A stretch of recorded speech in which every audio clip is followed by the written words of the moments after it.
We're all aware of the toll that land clearance and development has had on the natural ecosystems of some of our favourite plants and animal species. It's left many of them quite threatened or endangered in the areas where we live. Now, it's not all bad news. We can actually do some pretty positive things at home ourselves by creating habitats that these animals can have that is effectively a sanctuary from the fast developing world we live in. Now, to learn more, I've headed to Caversham Wildlife Park, and the work that the team here are doing in the conservation of many of these species is incredible, including creating habitats for them to enjoy and live in. Caring for the environment can start in our own backyard, and I've sought the expert advice of Debbie Thorne-Morley for some handy tips to provide healthy habitats for Aussie birds in our home garden.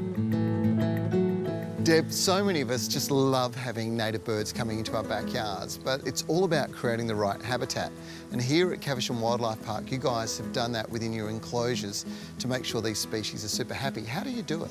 So we obviously are trying to plant as many native plants as possible. Yep.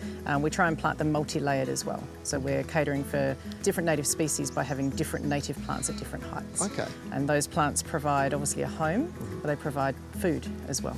Very important, and of course moisture is a critical thing. Fresh water is vitally important too. Absolutely, like the creek in this aviary, fresh water for our native birds is hugely beneficial.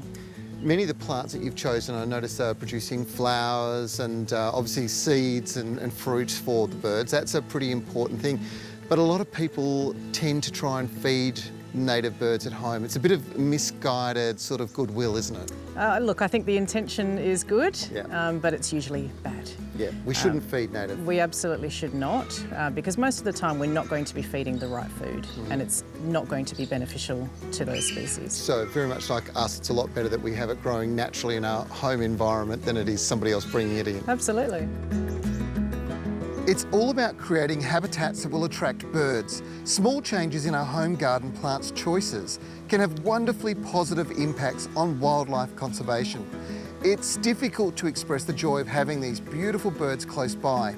If you want a list of great plants for native birds for home gardens, visit our website or drop into Caversham Wildlife Park. They're just 25 minutes out of the heart of Perth.